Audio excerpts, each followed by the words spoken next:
सभी विद्यार्थियों को मेरा नमस्कार। CGBSE अर्थात छत्तीसगढ़ बोर्ड कक्षा 10वीं विषय गणित अध्याय 8 बैंकिंग एवं कराधान प्रश्नावली 8.2 का आज के इस वीडियो में हम बेसिक कॉन्सेप्ट के साथ संपूर्ण हल करने जा रहे हैं। इससे पहले भी हमारा 8.2 के लिए एक भाग बन चुका है। सभी विद्यार्थियों का मैं अपने इस प्यारे से YouTube चैनल में हार्दिक अभिनंदन एवं स्वागत करता हूं, जिसका नाम है PK मैथ्स एजुकेशन।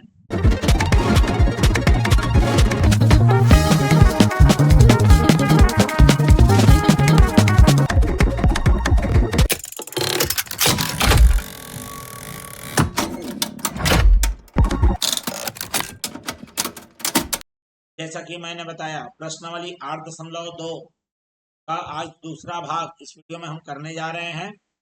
प्रश्न क्रमांक 3 तक प्रश्न हो चुके हैं।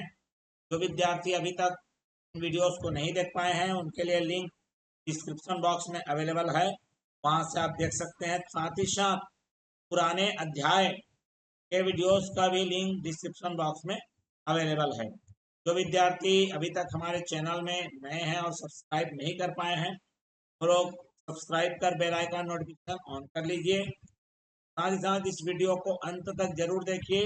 वीडियो आपको कैसा लगा अपनी राय कमेंट बॉक्स में लिखिए, और पसंद आए तो लाइक करिए और ज़्यादा से ज़्यादा इसे शेयर कर दीजिए। चलिए शुरुआत करते हैं आज के इस वीडियो की। सबसे पहले तो मैं इसका बेसिक कॉन्सेप्ट थोड़ा सा रिवाइज करा देता हूँ, क्योंकि मैं बताया था कि वो चरण है जो आयकर की गणना करते हैं, उसके लिए हमको जरूरी है ना। मैंने 9 स्टेप लिखा है, लेकिन यहाँ पर मेरा मुख्य 6 चरण है, जिसमें साल भर की कमाई, फिर निवेश पर छूट, कर योग्य आय और देय आयकर की गणना, शिक्षा उपकर और ये कुल उपकर, यही हमारे 6 बिंदु हैं। अब ये कुछ विशेष प्रश्नों के लिए ये जो 3 बिंदु जो छूट गए हैं, वो विशेष प्रश्नों में अलग से आपको देखने के लिए मिल जाएगा। तो चलिए, उसके बाद ये कटौती बता दिया था, है ना। निवेश की गई मतलब जो हम बचत करेंगे, उसमें हमारा क्या होता है, आयकर में हमको छूट मिलता है। कौन कौन सा चीज है जिसमें क्या क्या क्या छूट मिलता है, ये बता दिया मैंने। और इसको बहुत अच्छे तरीके से डिटेलिंग करके मैंने पूरा फर्स्ट वाले पार्ट में बताया हुआ है। चलिए, मैं अब सीधा की बात करते हुए प्रश्न क्रमांक 4 में आ जाता हूं, जिसमें बोला गया है कि वित्तीय वर्ष 2014-15 की बात बता रहा है ये।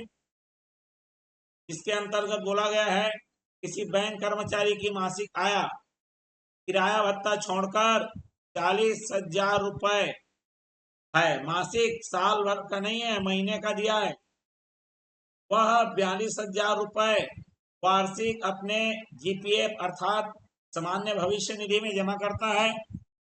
6,000 रुपया अर्धवार्षिक मतलब आधा साल का LIC देता है प्रीमियम। और यदि वर्ष के प्रथम 11 माह के लिए 1,600 रुपए प्रति माह आयकर देता है। देखो, अपनी कटौती पहले से करवा रहा है हर महीना 1,600, तो अंतिम माह में उसे कितना भुगतान करना पड़ेगा ये बताना है। और यहाँ पर अधिकतम आपको जो छूट है वो 1,00,000 रुपया तक का है, ये भी बता दिया गया है। ठीक, चलिए। देय आयकर का 10% यदि कर योग्य आय 10 लाख रुपए से अधिक हो। चलिए, इसको भी ध्यान देना है। और शिक्षा उपकर आपको दिया 3%।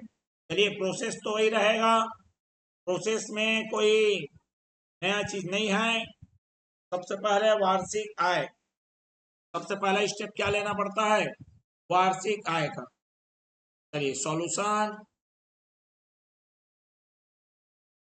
पहला स्टेप है वार्षिक आय।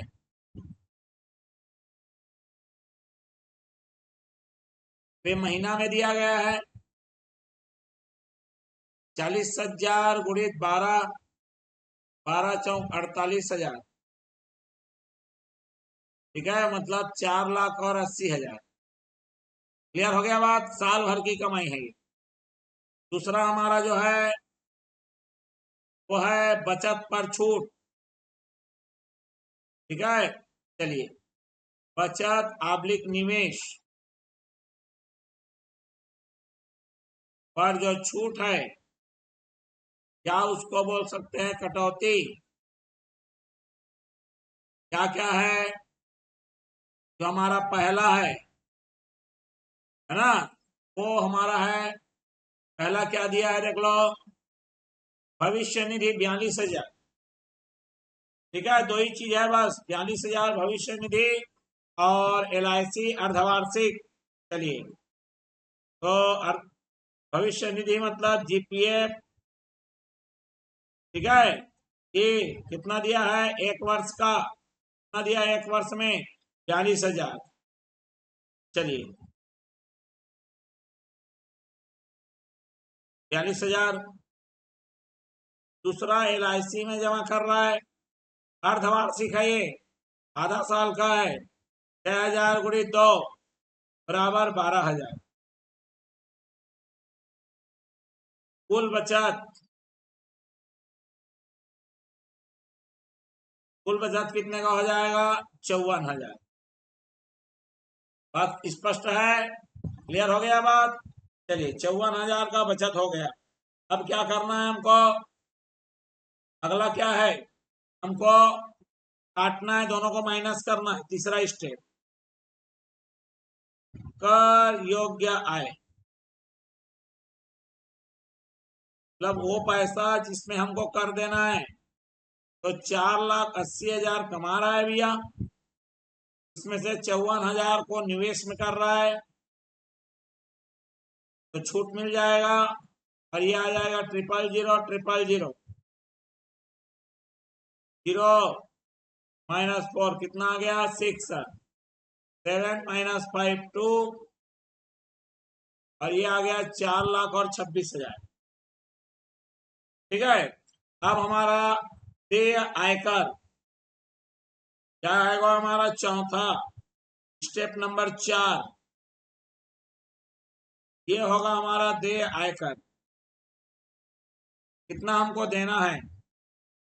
तो इसका चार्ट बना हुआ है, देखो। अगर ये 2.5 लाख तक कमाता तो कोई आयकर नहीं देना है, लेकिन ये ज्यादा कमा रहा है, लेकिन 5 लाख से कम है, तो 2.5 लाख से जितना ओवर कमाएगा तो कितना परसेंट? 10%। मतलब ये दूसरा वाला रेंज तक आएगा ये, समझ रहे हो बात को? दूसरा रेंज में आएगा। चलिए, पहला रेंज देय आयकर में पहला कितना है? 2.5 लाख तक कितना पैसा? 0। बी, स्टेप नंबर बी, हमारा 2.5 लाख से ऊपर, ये 2.5 लाख से जितना भी ऊपर है उसका 10%, तो 4,26,000, ठीक है। ये हमारा मेरे को 2.5 लाख घटा देना है, 2,50,000, और इसका कितना परसेंट? 10%। चलिए, बराबर में ले लेता हूं मैं, कितना आ गया? 0000000, फिर आ गया मेरा 6 - 0, 6 आ गया, फिर 42, 42 में से 25 गया तो कितना आ गया? 17, 1,73,000 है ना भाई? का गुणित का मतलब गुणित 10% माने 10/100, आ गया 0,000,000, और ये आ गया मेरा 17,600। ये 17,600 हमारा क्या हो रहा है? ये देय आयकर है, ठीक। चौथा के बाद पांचवा स्टेप, पांचवा स्टेप हमारा क्या रहेगा? शिक्षा उपकर, शिक्षा उपकर बराबर जो देय आयकर है मेरा 17,600 का कितना परसेंट? 3%। तो 17,600 गुणित 3/100 जीरो जीरो कैंसल, क्या 17 तिहाई 51 और 1 52, 528 रुपया अतिरिक्त देना पड़ेगा। ठीक है, चलिए 528 अतिरिक्त। अब यहीं पे देखो क्या प्रश्न बोला था, ये 11 महीने तक वो 1600 रुपये हर महीने कटवा रहा है। ठीक है, चलिए इसके अंतर्गत आएगा ये अग्रिम कटौती।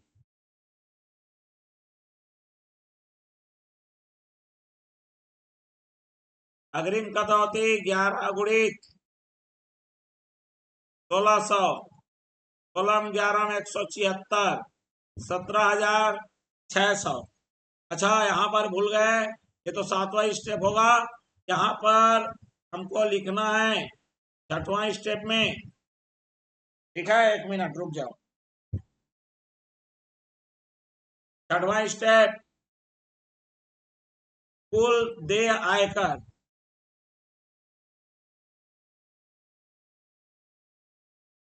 माने 17,600 धन 528, कितना हो जाएगा? 6 5 11, 18,128। क्लियर है? बिल्कुल। चलिए अब आते हैं अग्रिम कटौती के लिए। अग्रिम कटौती मेरा 17,600 है, तो हमारे पास 8वां जो स्टेप है वो रहेगा अंतिम माह का भुगतान।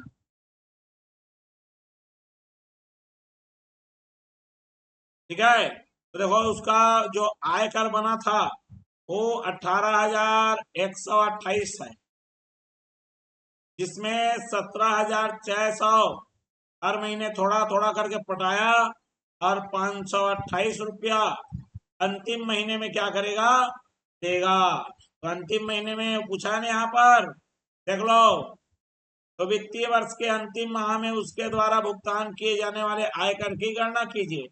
तो भैया अंतिम माह में मात्र और मात्र कितना देगा? 528 रुपया। यार चलिए बढ़ते हैं अगले के लिए। ये देखो वित्तीय वर्ष 2012-13 की बात बोल रहा है। राजेश की कुल आय, ठीक है, राजेश की कुल आय कितना है? 5,25,000। ठीक, उसके बाद क्या है? वह भविष्य सामान्य भविष्य निधि में 8,000 रुपया प्रति महीना, 8,000 रुपया भारतीय जीवन में वार्षिक प्रीमियम देता है। वह 2 लाख तक कोई कर नहीं देता है, और 2 लाख से अधिक पर 10% की आयकर से देकर हो, तो आयकर में सभी छूट बचत पत्रों का 100%, अधिकतम सीमा 1 लाख रुपया। माने अधिक से अधिक उसको जो छूट मिलेगा वो 1 लाख का ही रहेगा। ठीक है, चलिए राजेश द्वारा देय आयकर की गणना करना है। जहां देय आयकर पर शिक्षा उपकर कितना परसेंट है? 3%। चलिए ज्यादा लंबा चौड़ा नहीं है ये। पहला, साल भर की कमाई तो लगेगा ही लगेगा। ठीक है, यहां पर लिखता हूं मैं वार्षिक आय। वार्षिक आय बराबर 5,25,000, 5,25,000। दूसरा है हमारा बचत। है, चलिए बचत, बचत है मेरा पहला, पहला है मेरा ईपीएफ सामान्य भविष्य निधि में 8,000 प्रति महीना, 8,000 गुणित 12 बराबर 96,000। दूसरा किसमें जमा किया है? LIC में, वो भी वार्षिक, सीधा साल भर का 8,000। 8,000 है ना? बिल्कुल। चलिए ये देखो तो कितना आ गया? 13,104। कुल बचत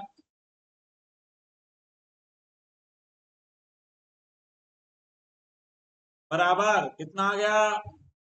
1,04,000। 13,104, 12 महीने का 12,96, 13,104, 1,04,000। सॉरी 3 जीरो लगेगा। हाँ, चलिए आगे बढ़ते हैं। थर्ड वन, तीसरा स्टेप क्या लेना रहता है? तीसरा स्टेप है वो है कर योग्य आय।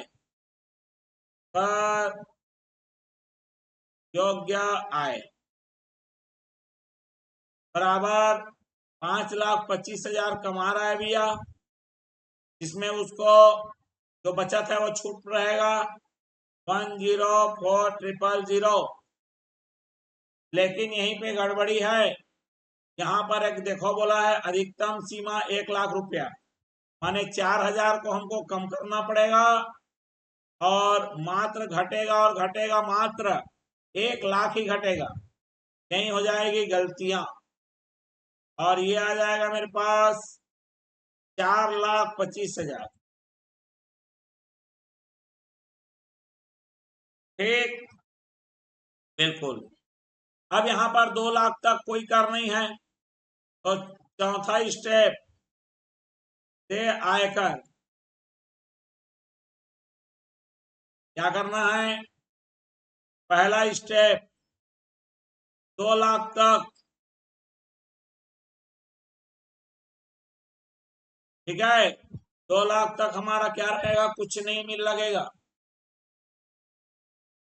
अब ये 2,00,000 से जो ऊपर है उसका 10%, तो कितना आ गया?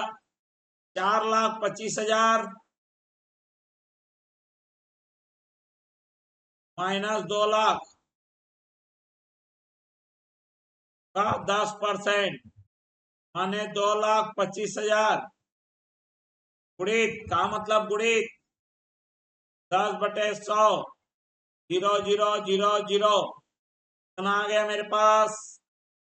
ये आ गया 22,500, 22,500 आ गया भैया।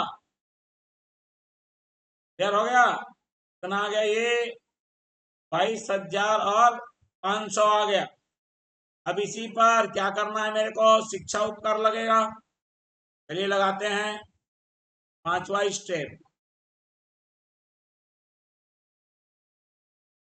शिक्षा उपकर बराबर 22,500 का मतलब गुणित 3%, माने 3/100, 0,0 कैंसल और ये आएगा 25×75, 675। अब यहाँ पर मेरा अंतिम स्टेप रहेगा। अंतिम स्टेप कुल देय आयकर ऐसे निकालते हैं। जो हमारा आयकर है 22,500 में जोड़ दीजिए जो शिक्षा उपकर है 675, ये कितना आ गया मेरा? 23,175। क्लियर हो गया बात? तो इस तरह से हमारा जो आंसर आया है वो आया है 23,175। क्लियर? चलिए बढ़ते हैं अगले के लिए। छठवां और सातवां दो प्रश्न और बचे हुए हैं। चलिए यहाँ पर पूरा बनाते हैं। पहले प्रश्न को पढ़ता हूं मैं। वित्तीय वर्ष 2014-15 की बात बोल रहा है। श्रीमती भावना की वार्षिक आय मकान किराया भत्ता छोड़कर 6,00,000 रुपया है साल भर में।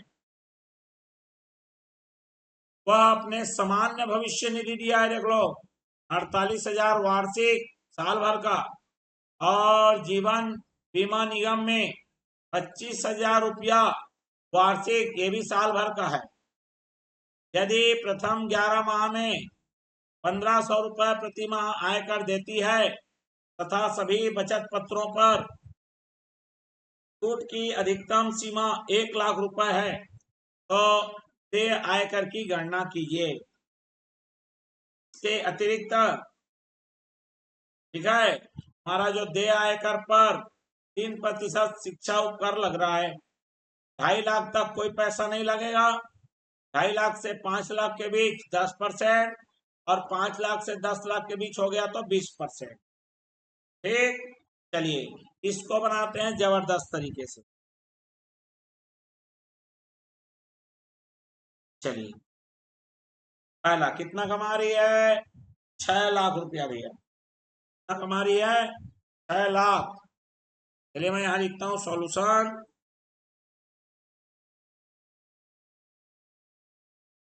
पहला क्या लिखेंगे स्टेप नंबर 1 में? वार्षिक आय साल भर में 6 लाख। दूसरा स्टेप क्या है? बचत। कितना बचत कर रही है, कहाँ कहाँ कर रही है देख लो। ये जो बचत कर रही है सबसे पहला है जीपीएफ में, सामान्य भविष्य निधि में। कितना कर रही है वो? 48,000। दूसरा एलआईसी में। दूसरा कहाँ कर रही है? एलआईसी। एलआईसी में भैया बताओ 25,000 देख लो, है ना? 25,000 बिल्कुल। ये आ गया 25,000। अब देखो कुल बचत।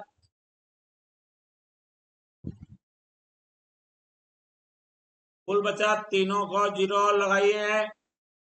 8 में से 5 गया तो 3, और ये 6 2 1 7, 73,000।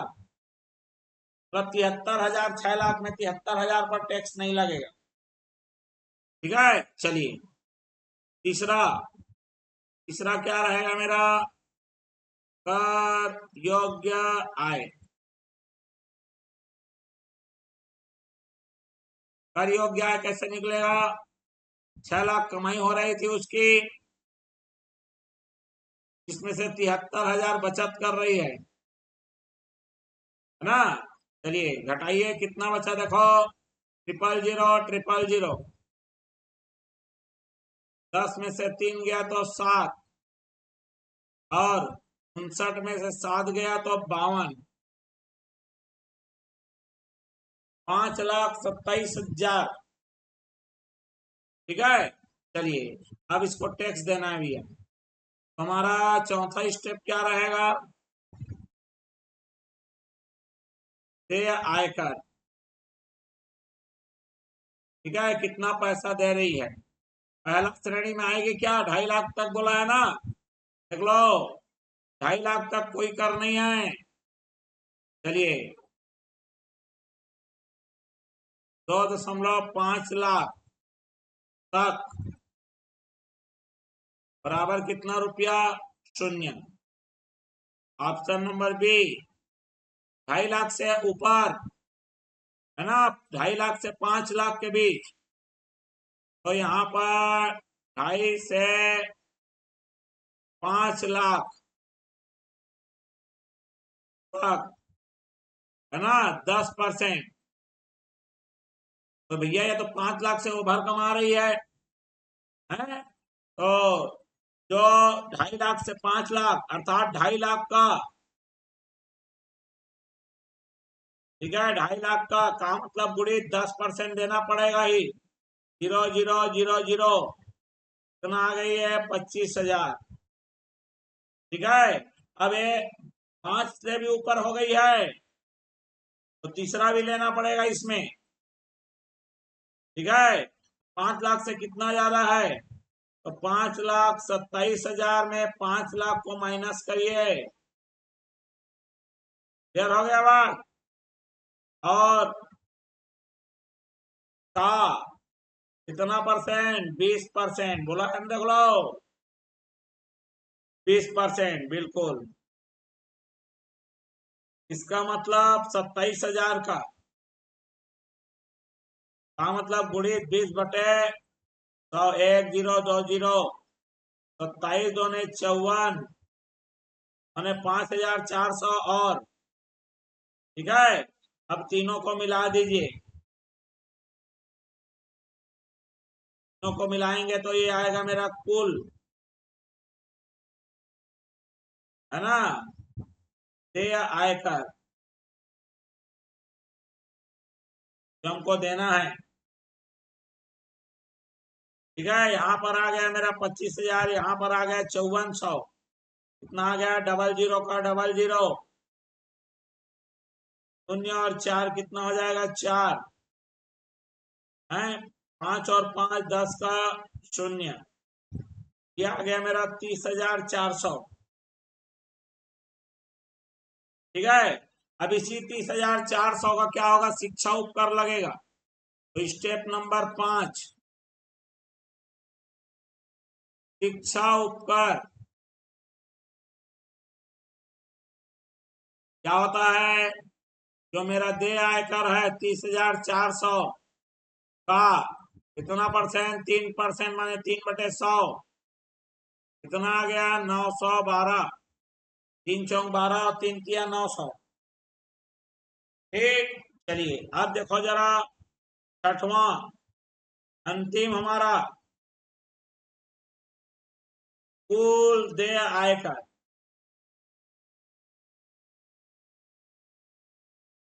बराबर ये 30,400 तो देगी ही, प्लस 912 और ये आ जाएगा 31,000, ठीक है, और 312, 31 2, परंतु किंतु लेकिन यहाँ तो अग्रिम भुगतान हो चुका है भैया, है अग्रिम भुगतान हुआ है कि नहीं हुआ है, बिल्कुल, कितने का, 1,500 का। चलिए तो हमारा 7वां स्टेप, अग्रिम भुगतान, अग्रिम भुगतान मेरा 11 महीने कितने 100, 1,500, ये आ गया मेरा 15 11 में 165, 16,500। फिर हमारा अंतिम स्टेप चलेगा 8वां नंबर,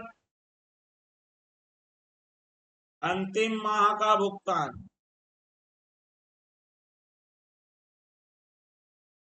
वैसे वहां पर आयकर पूछा है, मतलब वो कितना और पटाना पड़ेगा, भाई जो पटा लिया उसको छोड़ना पड़ेगा जी, वो है आंसर में तो, जो अंतिम माह में, ये तो पहले ही पटा चुका है ना, इतना हो रहा है, ठीक है, 31,312 आ रहा है, लेकिन भैया ये तो पटा गया ना, तो और कितना देना पड़ेगा, वो तो पहले से कट रहा है, तो देना इतना थोड़ा है, आपको कितना देना पड़ेगा वो पूछ रहा है ना वो, तो अंतिम माह का भुगतान ही पूछ रहा है इनडायरेक्ट रूप से।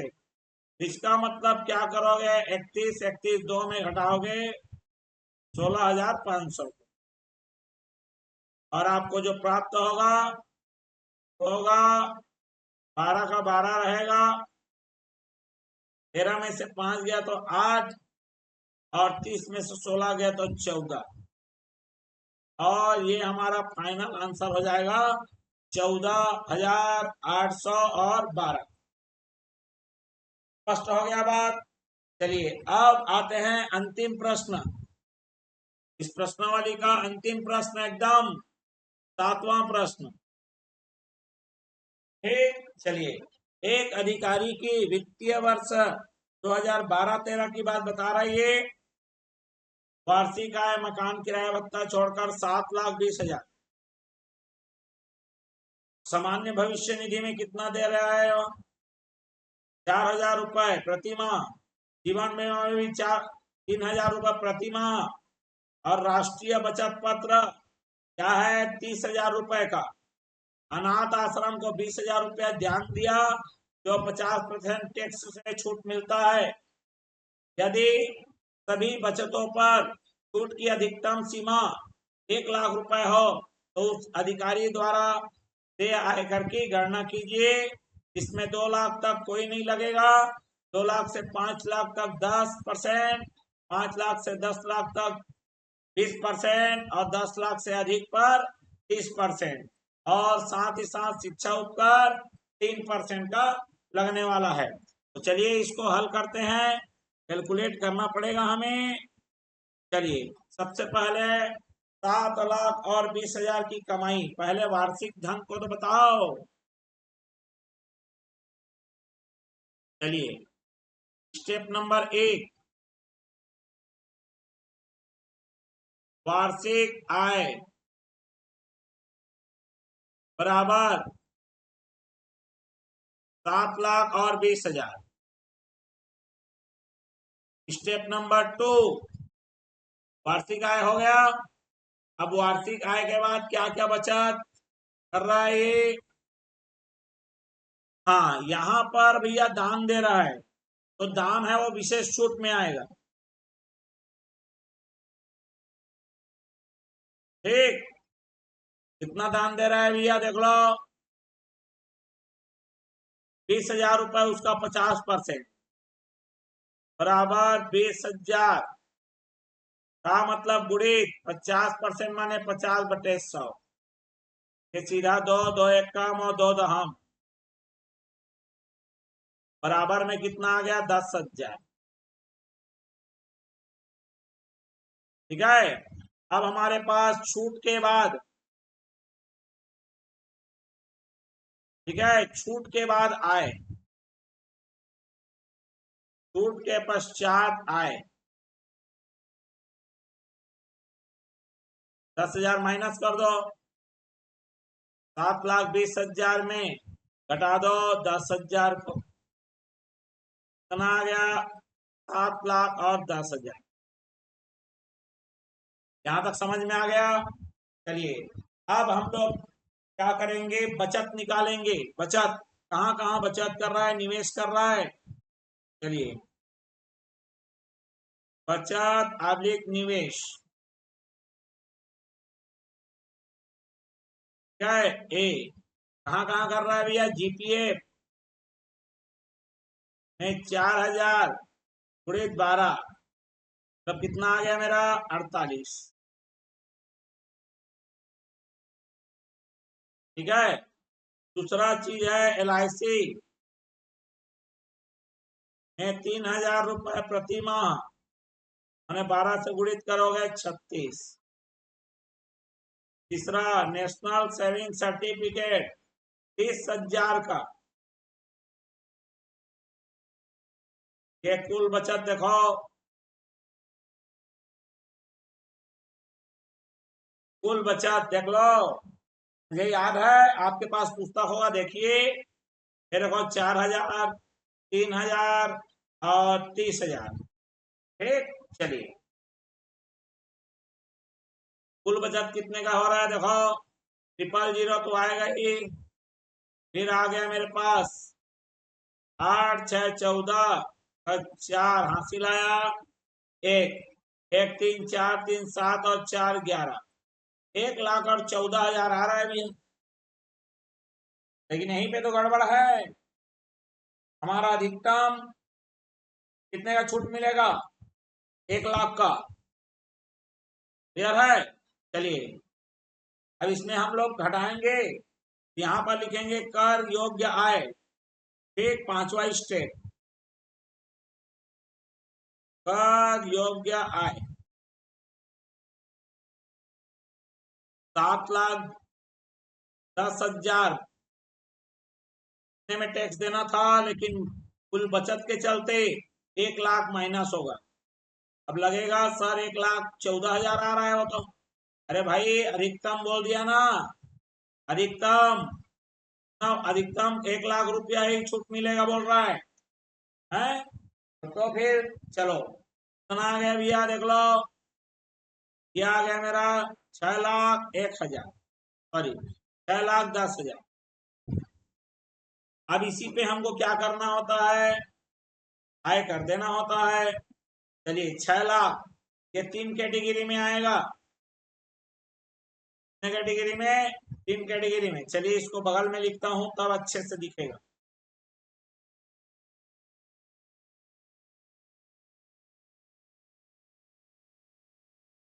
यहाँ लिख देता हूं, क्या लिखने का कारण भी है, चलो ठीक है, यहाँ लिखने का कारण ये है कि यहाँ थोड़ा जगह थोड़ा है, चलिए यहाँ पर निपटा दूंगा मैं इतना में, फिक्स था। ठीक है, तो ये हमारा आ जाएगा देय आयकर। पहला, पहला में क्या है, 2.5 लाख तक है शायद का, 2,00,000, क्या है 2,00,000 तक, इसको नहीं लिखता तो भी चल जाता, लेकिन अब सब में लिख दिया हूं तो। बी 2 से 5,00,000 तक, क्या ये 5 से तो ऊपर है ना, है 5 से ऊपर है, तो 2 से 5 माने 3,00,000 का,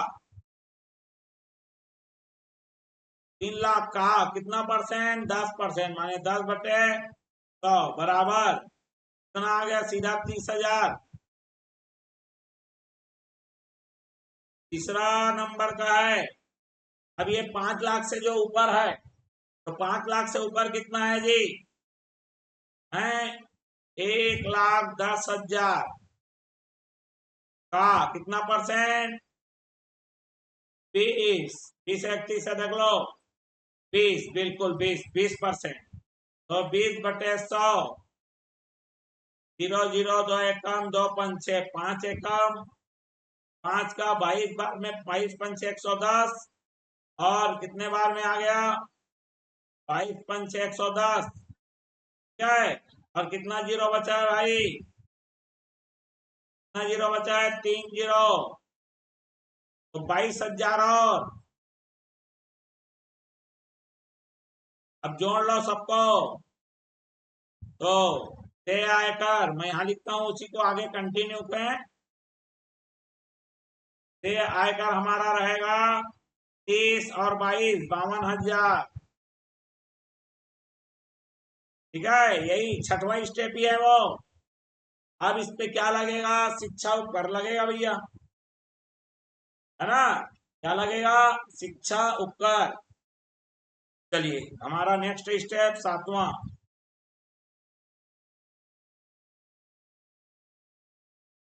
शिक्षा उपकर 52,000 गुणित 3%। 52,000 का 3% ना, गुणित में 3 करना है। कितना आ गया? 5 तिया 15, 20 तिया 60, 1560 अतिरिक्त। और यहाँ पर अंतिम मेरा 8वां स्टेप में क्या आएगा? कुल देय आयकर बराबर 52,000 देना ही है।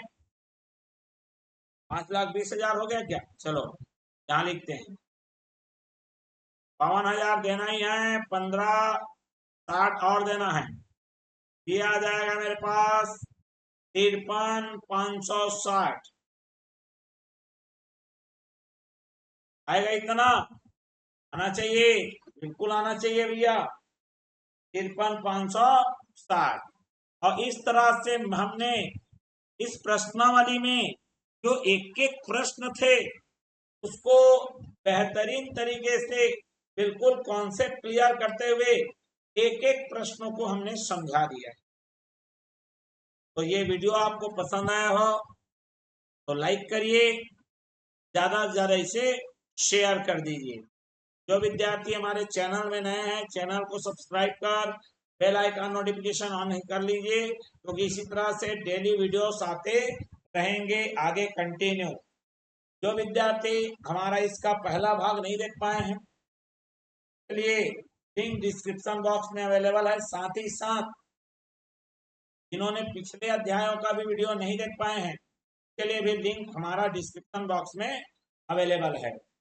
चलिए फिर इसका अगला वाला पार्ट अध्याय क्योंकि खत्म हो गया है, अगला अध्याय का वीडियो फिर से लेकर आपके सामने उपस्थित होंगे।